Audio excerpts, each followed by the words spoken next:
আসসালামু আলাইকুম। বিটিভি চট্টগ্রামের সংবাদে সবাইকে স্বাগত জানাচ্ছি লুবাবা ফেরদৌসি সায়কা। প্রথমে সংবাদ শিরোনাম। নোয়াখালীতে নতুন গ্যাস কূপের খনন কাজ শুরু, প্রতিদিন 7 মিলিয়ন ঘনফুট গ্যাস উত্তোলনের প্রত্যাশা।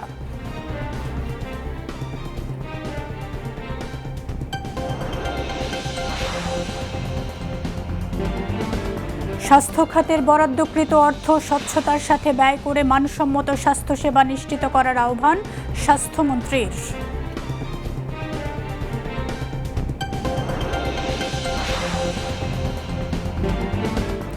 আজ বিশ্ব বাঘ দিবস। সবাই হই সচেতন, বাঘ করি সংরক্ষণ। এই প্রতিপাদ্যে বিশ্বের অন্যান্য দেশের মতো বাংলাদেশেও পালিত হচ্ছে দিবসটি।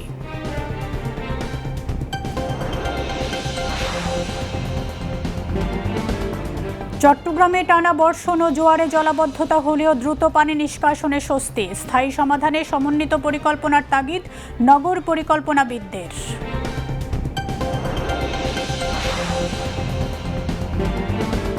হরমুজ প্রণালীর ব্যবস্থাপনা নিয়ে ওমানের প্রস্তাব প্রত্যাখ্যান করল ইরান। প্রণালীর নিয়ন্ত্রণে পাল্টা প্রস্তাব তেহরানের।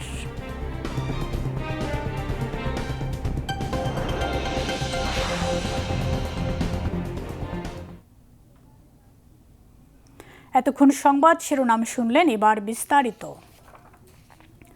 নোয়াখালীর সেনবাগ উপজেলার নবীপুর ইউনিয়নের বড় চারিগাঁও গ্রামে নতুন গ্যাস কূপের সন্ধান মিলেছে।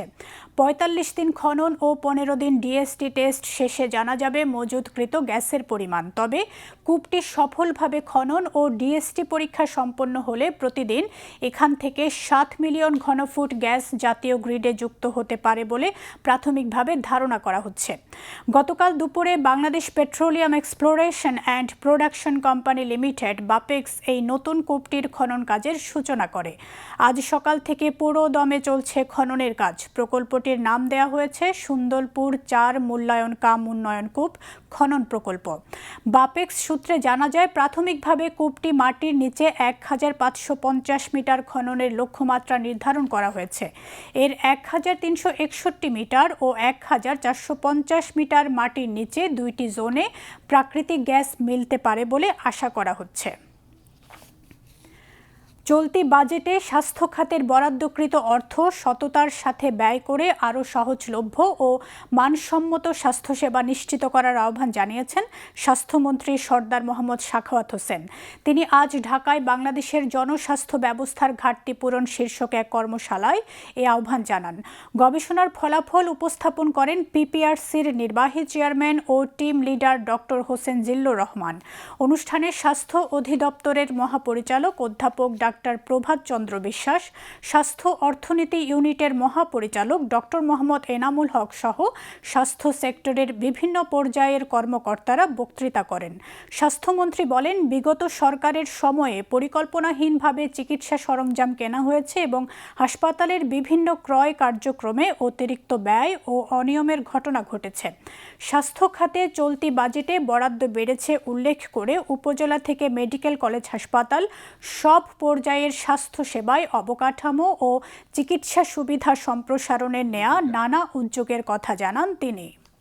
অলরেডি হ্যান্ডওভার করে আমাদের সাথে কাছে নিয়েছি। আমরা আরবানে 192টি সেন্টার আমরা হেলথ সার্ভিস দিতে যাচ্ছি রিমোট পিপলদের জন্য, যারা শহরে বাস করে। আমাদেরকে যে বাজেট দেওয়া হয়েছে, আমরা fruitfully, honestly and need base আমরা বাজেটকে পরিপূর্ণভাবে বাস্তবায়িত করব, খরচ করব দেশের মানুষের স্বার্থে। আমরা যেন সততার সাথে দেশের মানুষের স্বাস্থ্য সেবা দিয়ে যেতে পারি। কোনো মানুষ যেন চিকিৎসার অভাবে মৃত্যু না হয়, এটাই আমাদের প্রতিশ্রুতি, এটাই আমাদের স্লোগান। প্রধানমন্ত্রীর স্বাস্থ্য বিষয়ক বিশেষ সহকারী ডক্টর এস.এম. জিয়াউদ্দিন হায়দার বলেছেন, দেশের নার্সিং ও মিডওয়াইফারি শিক্ষার মান আন্তর্জাতিক মানে উন্নীত করার পাশাপাশি বিদেশে দক্ষ স্বাস্থ্যকর্মীদের কর্মসংস্থান সৃষ্টিতে কাজ করছে সরকার। তিনি আজ সচিবালয়ে স্বাস্থ্য খাতের উন্নয়নে গত 19 জুলাই থেকে 25 জুলাই পর্যন্ত ফিলিপাইন সফর শেষে সাংবাদিকদের সঙ্গে আলাপকালে একথা জানান। প্রধানমন্ত্রীর স্বাস্থ্য বিষয়ক বিশেষ সহকারী বলেন, দেশের স্বাস্থ্য স্বাস্থ্য খাত সংস্কার ও বিশেষ করে প্রাথমিক স্বাস্থ্য সেবা কেন্দ্রিক কার্যক্রমকে আরও শক্তিশালী করতে ফিলিপাইনের অভিজ্ঞতা কাজে লাগানো হবে। এছাড়া বাংলাদেশের নার্সিং ও মিডওয়াইফারি শিক্ষা ও পেশার উন্নয়ন, প্রাথমিক স্বাস্থ্য সেবা আরও শক্তিশালী করার পাশাপাশি কর্মসংস্থান সৃষ্টির ক্ষেত্রেও গুরুত্বপূর্ণ ভূমিকা রাখবে বলে আশা প্রকাশ করেন তিনি।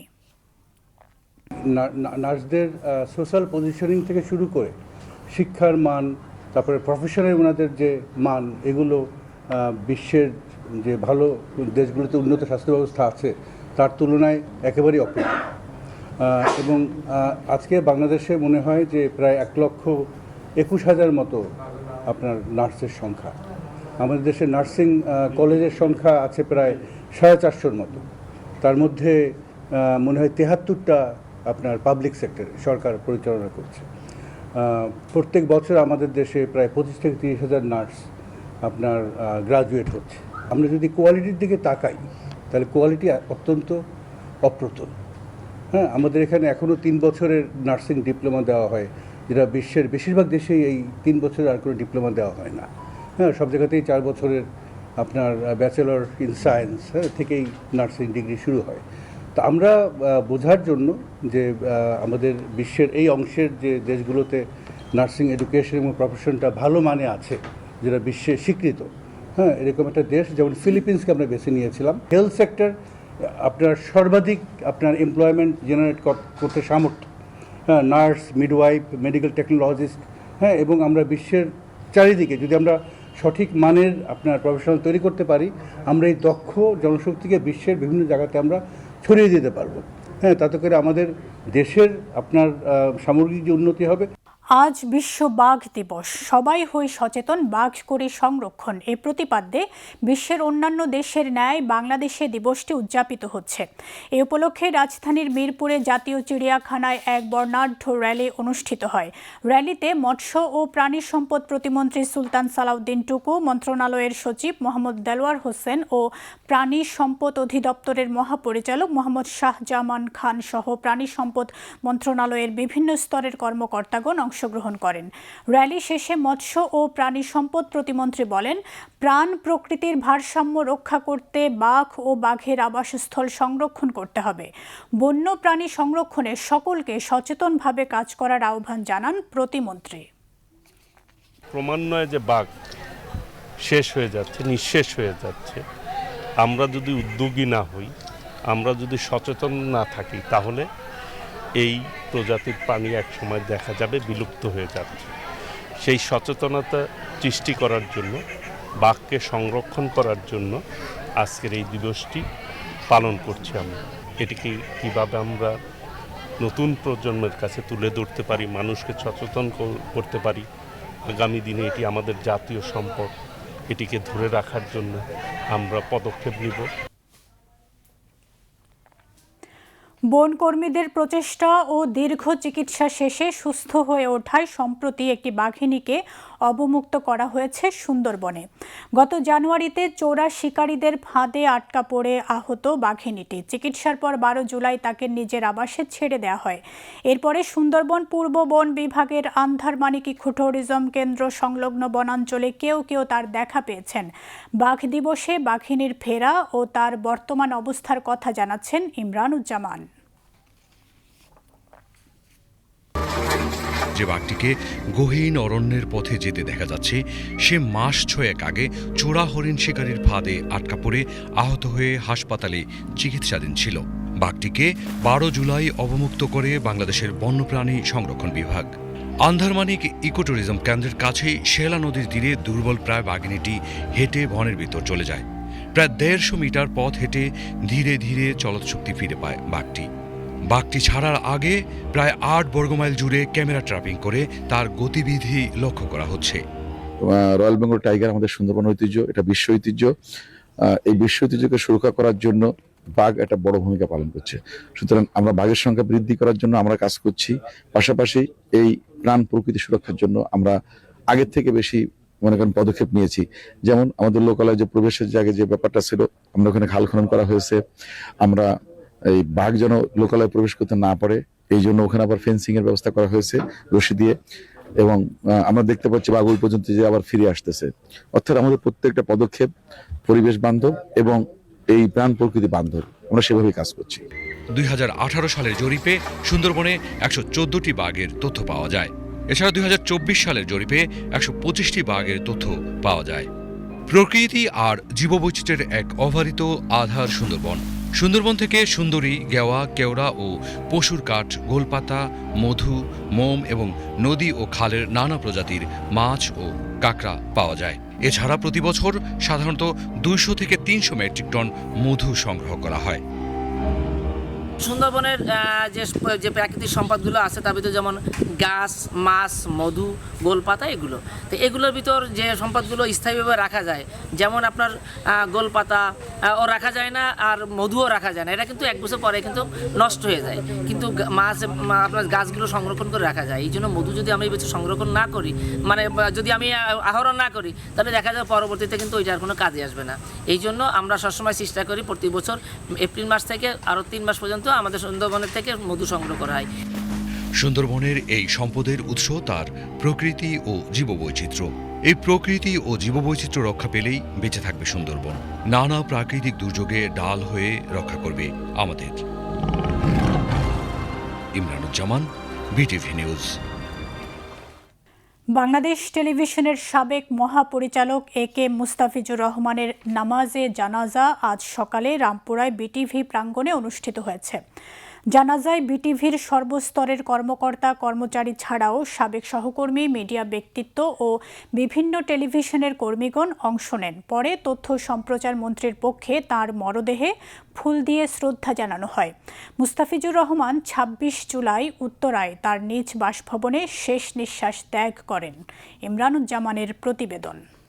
টেলিভিশনের সোনালী দিনগুলোর কথা বললেই সবার মানসপটে ভেসে ওঠে এইসব দিনরাত্রি ও শঙ্খনীল কারাগার সহ অসংখ্য কালোজয়ী নির্মাণের কথা। আপনি কি জানেন এইসব দিনরাত্রি কিংবা শঙ্খনীল কারাগার কিংবা রক্তকরবীর পেছনের নায়ক কে ছিলেন? তিনি মুস্তাফিজুর রহমান। সেই দিনগুলোতে যারা টিভি দেখেছেন অথচ মুস্তাফিজুর রহমানের নাম শোনেননি, এমন মানুষ পাওয়া যাবে না। গ্রামের 2টা মুরুল ডাইকে তোমাকে 2টা হাত এক করে দিতে চাই বাবা।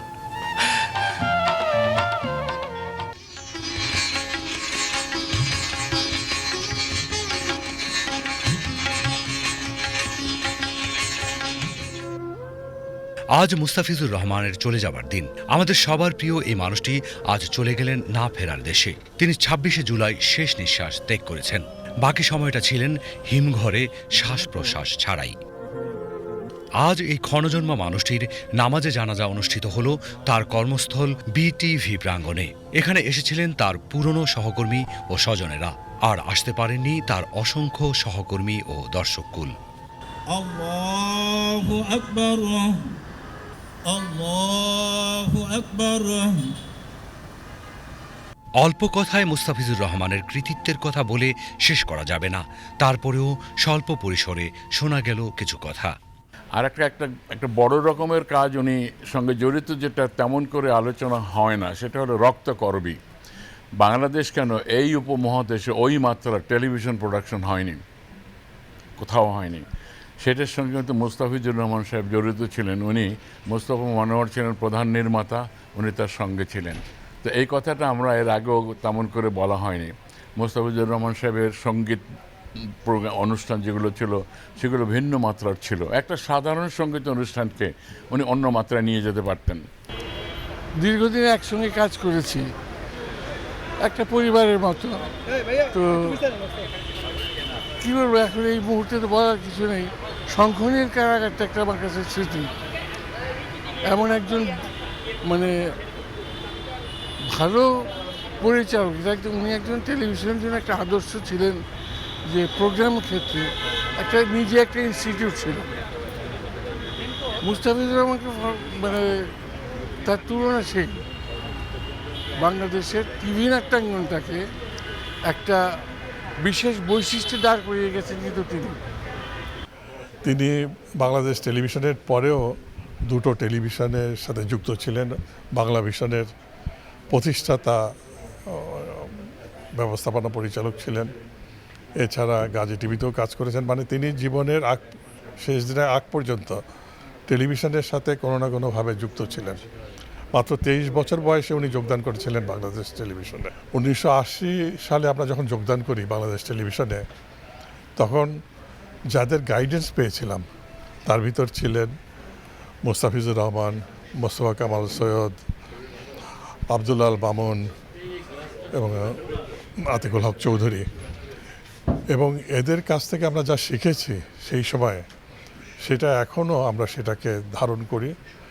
উনি যখন মহাপরিচালক, ওনারই দপ্তরে আমার পোস্টিং হয় এবং ওনার সঙ্গে বেশ কিছু সময় কাটানোর সুযোগ হয়েছিল আমার। তো সুযোগ এই জন্যে বলবো যে উনি একজন শিক্ষকের মতো ছিলেন, আবার আমার মুরব্বী যেটাকে বলে অভিভাবকও ছিলেন। ঝামেলায় পড়লে উনি কিভাবে উত্তরণ করা যায় তার পরামর্শ দিতেন। আর পেশাগতভাবে স্যার সবসময় অল্প কথায় যে কোনো পেশাগত একটা সমস্যার সমাধান, এবং তিনি পারফেকশনিস্ট ছিলেন ভীষণ রকম। আর তার মধ্যে একটা নেতৃত্বের, এটাও আমি অসাধারণ শব্দটি ব্যবহার করছি, গুণ ছিল। তিনি শুধু সৃষ্টিশীল মানুষই নন, উনি অসম্ভব একজন নেতা ছিলেন, যে যাকে তিনি তার সহকর্মীদেরকে নিয়ে গাইড করতে পারতেন। আর এই পারফেকশনিস্ট কথা বলেছে, উনি কোনো কাজে ত্রুটি রাখার বিষয়টি রাখতেন না, সবসময় কাজ করতেন, যে কাজটি করতেন নিখুঁতভাবে করতেন। তো বাংলাদেশ টেলিভিশনের ওই স্বর্ণযুগ বলা হয়, সুবর্ণ সময় বলা হয়, সেই সময়কে তিনি অন্যতম সারথি, এতে কোনো সন্দেহই নেই। এবং তার হাতে অনেক সৃষ্টিশীল এবং আপনার জনপ্রিয় নাটক সৃষ্টি হয়েছে, অনেক ভালো অনুষ্ঠানের পরিকল্পনা তিনি দিয়েছেন। মানুষের প্রতি ওনার যে মমতাবোধ এবং মানুষকে গড়ে তোলার যে একটা প্রচেষ্টা, তার হাত ধরে আমরা অনেক গুণী নির্মাতা, গুণী উপস্থাপক, গুণী আরও অনেক গুণী সাংস্কৃতিক ব্যক্তিত্বকে আমরা পেয়েছি। সো এটাই আমার বাবা হিসেবে আমার বাবার মূল্যায়ন বলতে পারেন। বাবা হিসাবে তিনি ছিলেন আমার সবচেয়ে বড় গাইড। যে কোনো প্রয়োজনে, যে কোনো সমস্যায়, যে কোনো পরামর্শে আমি সবসময় ওনার সাথে কথা বলেছি, আমি ওনার গাইডেন্স নিয়েছি এবং উনি আমাদেরকে সবসময় পথ দেখিয়েছেন। অত্যন্ত ক্রিয়েটিভ একজন মানুষ ছিলেন এবং যে কারণে ওনার ক্রিয়েটিভিটি যদি কিছুটাও আমরা পেয়ে থাকি তাহলে আমরা নিজেকে ধন্য মনে করব। মোস্তাফিজুর রহমানের প্রতি বিদায়ী শ্রদ্ধা জানানো হয়।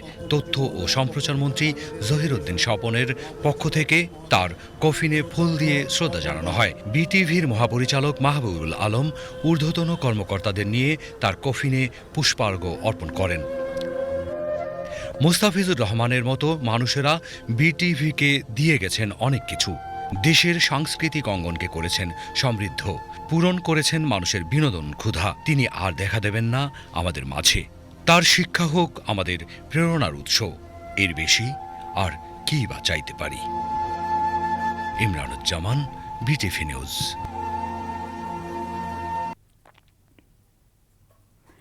জাতীয় সংসদের ভারপ্রাপ্ত স্পিকার ব্যারিস্টার কায়সার কামালের সাথে আজ তাঁর কার্যালয়ে সৌজন্য সাক্ষাৎ করেছেন বাংলাদেশে নিযুক্ত নেপালের রাষ্ট্রদূত ঘনশ্যাম ভান্ডারী। এ সময় ভারপ্রাপ্ত স্পিকার বলেন, দক্ষিণ এশীয় দেশসমূহের কাঙ্ক্ষিত উন্নয়নের যে লক্ষ্য সার্কের স্বপ্নদ্রষ্টা শহীদ রাষ্ট্রপতি জিয়াউর রহমান সার্ক প্রতিষ্ঠা করেন, সার্ককে পুনরায় কার্যকর করে সে লক্ষ্য অর্জনের সুযোগও এখনও রয়েছে। এক্ষেত্রে তিনি নেপালকে এগিয়ে আসার আহ্বান জানালে নেপালের রাষ্ট্রদূত এতে একমত পোষণ করেন। নেপালের সংসদ ফেডারেল পার্লামেন্ট অব নেপালে Bangladesh Nepal parliamentary friendship group গঠিত হয়েছে জেনে ভারপ্রাপ্ত স্পিকার নেপাল সংসদের স্পিকার দোল প্রসাদ আরজালকে ধন্যবাদ জানান। ভারপ্রাপ্ত স্পিকার বাংলাদেশ জাতীয় সংসদেও বাংলাদেশ নেপাল পার্লামেন্টারি মৈত্রী গ্রুপ অচিরেই গঠন করে দুই দেশের স্বার্থ সংশ্লিষ্ট বিষয়ে মত বিনিময় করার আশাবাদ ব্যক্ত করেন। নেপালের রাষ্ট্রদূত ঘনশ্যাম ভান্ডারী প্রধানমন্ত্রী তারেক রহমানের নেতৃত্বে বাংলাদেশের নতুন অভিযাত্রার প্রশংসা করেন এবং বর্তমান গণতান্ত্রিক সরকারের সাথে আরও নিবিড়ভাবে কাজ করার প্রত্যয় ব্যক্ত করেন। এ সময় অন্যান্যের মধ্যে নেপাল দূতাবাসের deputy chief of the mission Pratik Karki এবং জাতীয় সংসদ সচিবালয়ের সচিব ব্যারিস্টার মোহাম্মদ গোলাম সরওয়ার ভূঁইয়া উপস্থিত ছিলেন। সাম্প্রতিক টানা বর্ষণ ও জোয়ারে চট্টগ্রাম নগরীর কয়েকটি এলাকায় জলাবদ্ধতা সৃষ্টি হলেও দ্রুত পানি নিষ্কাশনের ফলে পরিস্থিতি এখন অনেকটাই স্বাভাবিক। দীর্ঘমেয়াদী সমাধানে বাংলাদেশ সেনাবাহিনীর তত্ত্বাবধানে নগরীর 30টি খালের উন্নয়ন কাজ সম্পন্ন হয়েছে। তবে স্থায়ী সমাধানে সমন্বিত পরিকল্পনা, কার্যকর ড্রেনেজ ব্যবস্থা এবং খাল নালা দখল ও ভরাট বন্ধে কার্যকর পদক্ষেপ নেওয়ার উপর গুরুত্বারোপ করেছেন নগর পরিকল্পনাবিদ। বিস্তারিত জানাচ্ছেন খায়রুন্নেসা সুলতানা। সাম্প্রতিক টানা বর্ষণ ও জোয়ারে চট্টগ্রাম নগরীর কয়েকটি এলাকায় জলাবদ্ধতা সৃষ্টি হলেও দ্রুত পানি নিষ্কাশনে পরিস্থিতি এখন অনেকটাই স্বাভাবিক। দীর্ঘমেয়াদী সমাধানে নগর ব্যবস্থাপনায় কাজ করছে বাংলাদেশ সেনাবাহিনীর 34 ইঞ্জিনিয়ার কনস্ট্রাকশন ব্রিগেড। ইতিমধ্যেই চকবাজার, কাতালগঞ্জ, কাজীরদেউরি, জামাল খান সহ 30টি খালের কাজ সম্পন্ন হয়েছে। তবে নগরবাসীকে স্থায়ী সমাধান দিতে দীর্ঘমেয়াদী পরিকল্পনা ও সমন্বিত উদ্যোগের উপর গুরুত্ব দিচ্ছেন চট্টগ্রাম সিটি কর্পোরেশন। এইবার অতি ভারী বর্ষণ হয়েছে, আপনারা জানেন যে রেকর্ড পরিমাণ বৃষ্টি হয়েছে। অনেক খালের উপর দেখবেন যে বাড়িঘর হয়ে গেছিল, ওগুলো উচ্ছেদ করা হয়েছে। তো এই জন্য সেনাবাহিনীকে আমরা ধন্যবাদ জানাই, যারা 34 ব্রিগেডে কাজ করছে, তারা অক্লান্ত পরিশ্রম করেছে। জলাবদ্ধতার 30% প্রবলেম এখনও রয়ে গেছে, এই 30% কাজটা এখন আমরা করছি। তো এটা হতে হয়তো বা আরও 2-3 বছর লাগবে। তো আশা করি এই যে একটা দৃশ্যমান রেজাল্ট মানুষ পেয়েছে, 70% জনগণ যে সুফল পেয়েছে, একমাত্র কারণ হয়েছে প্রচুর পরিমাণে খালের কাজ করা হয়েছে, নালার কাজ করা হয়েছে। নগর বিশেষজ্ঞদের মতে খাল ও নালার স্বাভাবিক প্রবাহ নিশ্চিত করা, প্রাকৃতিক জলাধার সংরক্ষণ, সরকারি প্রকল্প বাস্তবায়নে কার্যকর ড্রেনেজ পরিকল্পনা এবং অপরিকল্পিত ভরাট ও দখল বন্ধ করা ছাড়া জলাবদ্ধতার স্থায়ী সমাধান সম্ভব নয়। যতদিন প্ল্যানিংটা সঠিকভাবে হবে না, ততদিন পর্যন্ত কিছুই হবে না। টাকা আমাদের খরচ হবে, এটা যাই হচ্ছে এখন কয়েক হাজার কোটি টাকা তো খরচ হচ্ছে, এগুলো সাময়িক হয়তো এক বছর যাবে। আপনাকে সলিড ওয়েস্ট ম্যানেজমেন্ট করতে হবে। এখন সলিড ওয়েস্ট ম্যানেজমেন্টের কথা আসলে অবশ্যই আধুনিক লাগবে, কিন্তু আধুনিকটা করতে তো সময় লাগবে। ইউনিট রিসোর্স মানি, সেই মানিটা তো লাগবে। তো বর্তমান যেটা আছে সেটাকেই ডেভেলপ করো। আমরা সচেতন নই। আমি এই জানলা দিয়ে আমার ময়লাগুলো আমি ড্রেনে ফেলি, ড্রেনটা প্রত্যেকেই করছে। রিয়াজউদ্দিন বাজার, বিভিন্ন বাজার, ওখান থেকে যে সলিড ওয়েস্টটা বের হচ্ছে সেটা কোথায় ফেলা হচ্ছে? তো সেগুলো যদি আমি নালায়, নর্দমায়, ড্রেনে ফেলি, তারপর দোষ দেব মেয়র কাজ করছে না, তা তো হবে না। নাগরিকের দায়িত্বও আছে। সংশ্লিষ্টদের প্রত্যাশা, সমন্বিত পরিকল্পনা ও ধারাবাহিক বাস্তবায়নের মাধ্যমে চট্টগ্রামের জলাবদ্ধতা সমস্যার স্থায়ী সমাধান হবে এবং নগরবাসী পাবে আরও নিরাপদ ও বাসযোগ্য একটি শহর। খায়রুন্নেসা সুলতানা, বাংলাদেশ টেলিভিশন, চট্টগ্রাম। এবার আন্তর্জাতিক সংবাদ।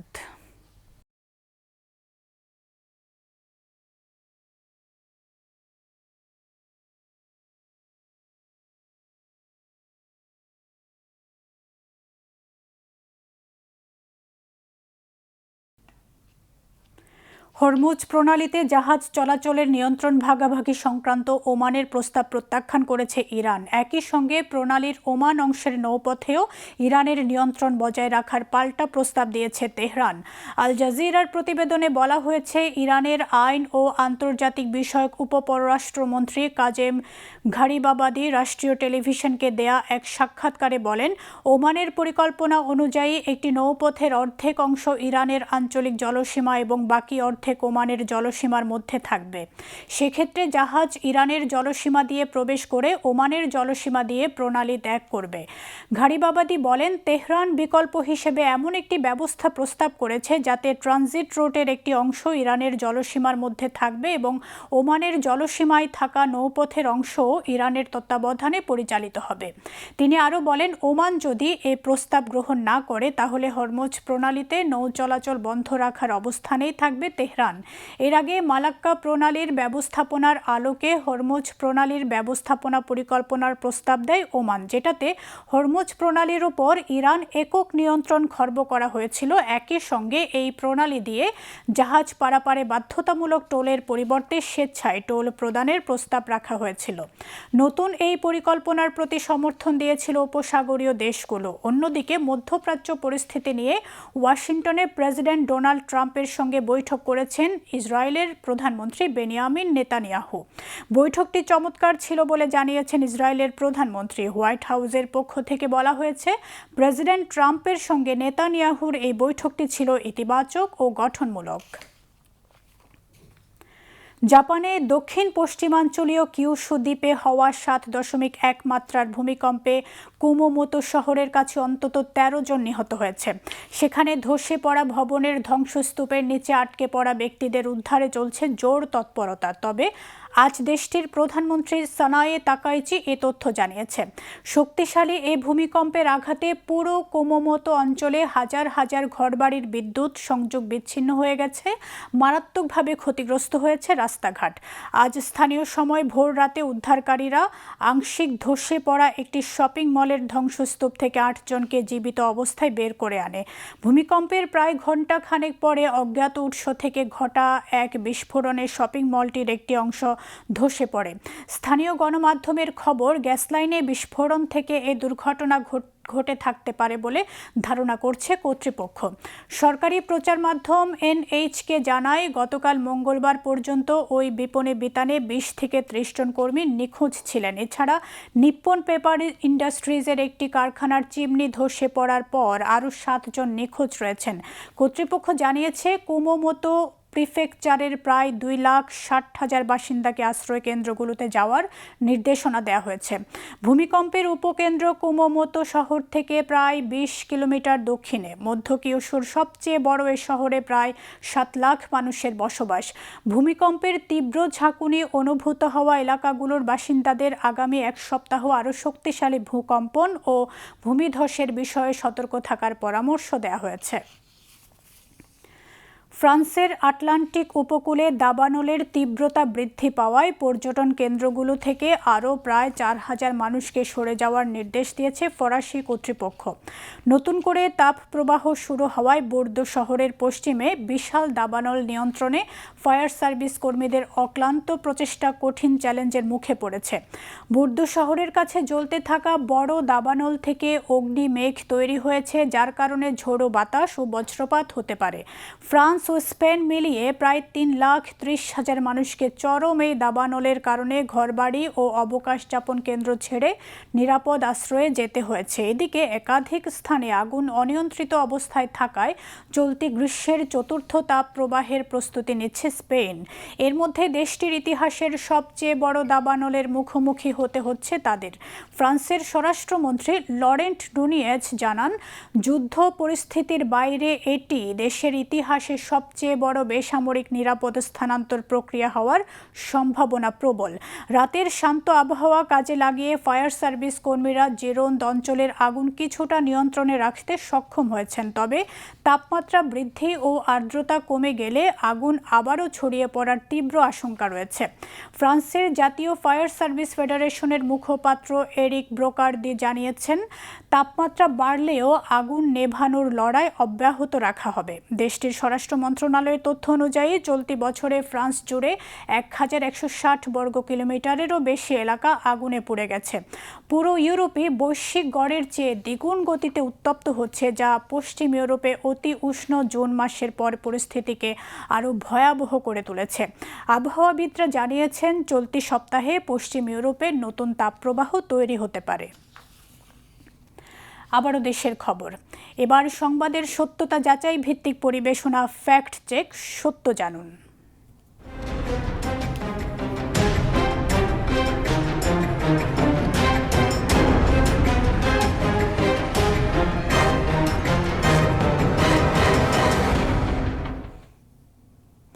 সামাজিক যোগাযোগ মাধ্যমে ছড়িয়ে পড়েছে একটি বিস্ফোরণের ভিডিও।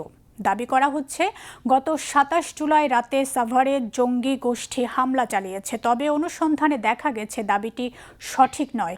পুরনো একটি অগ্নিকাণ্ডের ভিডিওকে নতুন ঘটনার দাবি করে ছড়িয়ে দেওয়া হয়েছে। জাকিয়া জামান আনিকার ডেস্ক রিপোর্ট।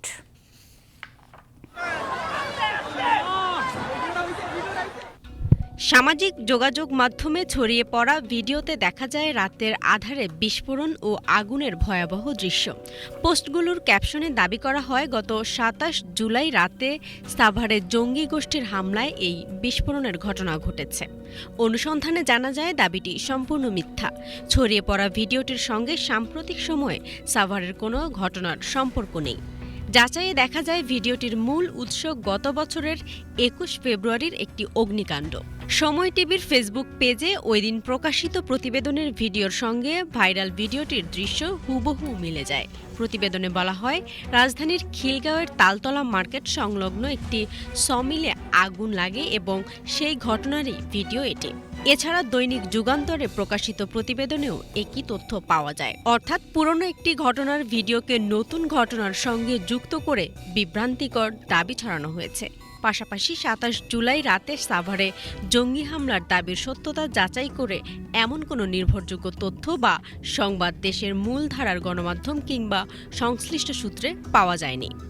সব মিলিয়ে বলা যায়, সাভারের জঙ্গি হামলার দাবিতে ছড়িয়ে পড়া বিস্ফোরণের একটি ভিডিও সাম্প্রতিক কোনো ঘটনার নয়।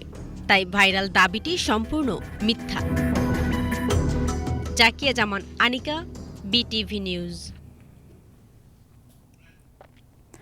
আত্মমানবতার সেবাকে ব্রত করে বন্যা দুর্গত মানুষের পাশে দাঁড়িয়েছে হজরত সৈয়দ মঈনুদ্দিন আহমদ মাইজ ভান্ডারী ট্রাস্ট। ট্রাস্টের চেয়ারম্যান ও ম্যানেজিং ট্রাস্টি ডক্টর শাহজাদা সৈয়দ সাইফুদ্দিন আহমদ মাইজ ভান্ডারীর পৃষ্ঠপোষকতায় চট্টগ্রাম সহ দেশের বিভিন্ন বন্যা কবলিত এলাকায় পরিচালিত হচ্ছে পুনর্বাসন কার্যক্রম। এরই ধারাবাহিকতায় আজ চট্টগ্রামের বাঁশখালী, ফটিকছড়ি এবং কক্সবাজারের পেকুয়া উপজেলায় বন্যা দুর্গত প্রায় ৩০০ পরিবারের মাঝে ঢেউটিন গৃহ নির্মাণ সামগ্রী ও খাদ্য সামগ্রী বিতরণ করা হয়। এ সময় ট্রাস্টের কার্যনির্বাহী সদস্য কাজী শহীদুল্লাহ, আঞ্জুমানে রহমানিয়া মইনিয়া মাইজ ভান্ডারীর চট্টগ্রাম জেলা ও মহানগরের আহ্বায়ক আব্দুল কুদ্দুস মাইজ ভান্ডারী উপস্থিত ছিলেন। শেয়ার বাজারের খবর।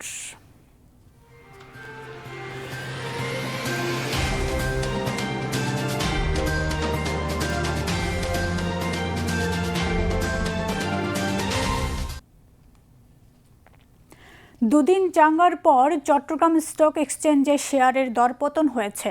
আজ শেয়ার লেনদেন ও মূল্য সূচক দুটোই কমে গেছে।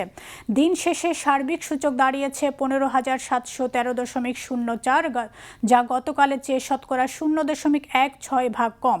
এছাড়া সিএসি ৩০-এর মূল্য সূচক দাঁড়ায় ১৪,০৬৭.৪৫, যা গতকালের চেয়ে শতকরা 0.02 কম। আজ ২৬৬টি কোম্পানির ৬৩,৭৩,১৫১টি শেয়ার লেনদেন হয়, যার মূল্য ৩৭,৭,২৭,০০০ টাকারও বেশি।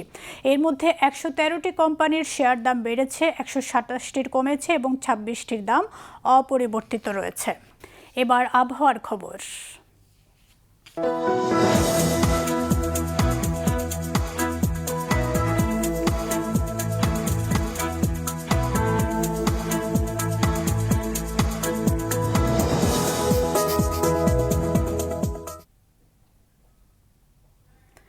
উত্তর উড়িষ্যা ও তৎসংলগ্ন গাঙ্গেয় পশ্চিমবঙ্গ উপকূলে অবস্থানরত গভীর নিম্নচাপটি পশ্চিম দিকে সরে গিয়ে বর্তমানে উত্তর উড়িষ্যা এবং তৎসংলগ্ন দক্ষিণ ঝাড়খণ্ড এলাকায় অবস্থান করছে। এর প্রভাবে সমুদ্র বন্দরসমূহ উত্তর বঙ্গোপসাগর এবং তৎসংলগ্ন বাংলাদেশের উপকূলীয় এলাকার উপর দিয়ে দমকা বা ঝোড়ো হাওয়া বয়ে যেতে পারে। চট্টগ্রাম, কক্সবাজার, মোংলা ও পায়রা সমুদ্র বন্দরসমূহকে ৩ নম্বরের স্থানীয় সতর্ক সংকেত, আমি আবার বলছি ৩ নম্বর স্থানীয় সতর্ক সংকেত দেখিয়ে যেতে বলা হয়েছে। উত্তর বঙ্গোপসাগরে অবস্থানরত সকল মাছ ধরার নৌকা ও ট্রলারকে পরবর্তী নির্দেশ না দেওয়া পর্যন্ত উপকূলের কাছাকাছি থেকে সাবধানে চলাচল করতে বলা হয়েছে। এদিকে পতেঙ্গা আবহাওয়া অফিস জানিয়েছে, আগামীকাল সন্ধ্যা ৬টা পর্যন্ত চট্টগ্রাম ও পার্শ্ববর্তী এলাকায় আকাশ আংশিক মেঘলা অথবা সাময়িকভাবে মেঘাচ্ছন্ন থাকতে পারে। সেই সাথে অস্থায়ীভাবে অধিকাংশ জায়গায় দমকা বা ঝোড়ো হাওয়া সহ হালকা থেকে মাঝারি ধরনের এবং কোথাও কোথাও মাঝারি ধরনের ভারী থেকে ভারী বর্ষণের সম্ভাবনা রয়েছে। দিন ও রাতের তাপমাত্রা প্রায় অপরিবর্তিত থাকতে পারে। পরবর্তী 24 ঘন্টায় আবহাওয়ার সামান্য পরিবর্তনের সম্ভাবনা রয়েছে। নগরীতে আজ সর্বোচ্চ তাপমাত্রা ছিল 28.3 ডিগ্রি সেলসিয়াস, যা স্বাভাবিকের চেয়ে 2.6 ডিগ্রি কম, এবং সর্বনিম্ন তাপমাত্রা ছিল 26.3 ডিগ্রি সেলসিয়াস, যা স্বাভাবিকের চেয়ে 1.2 ডিগ্রি বেশি। আগামীকাল চট্টগ্রামে সূর্যোদয় 5:24 এবং সূর্যাস্ত 6:35।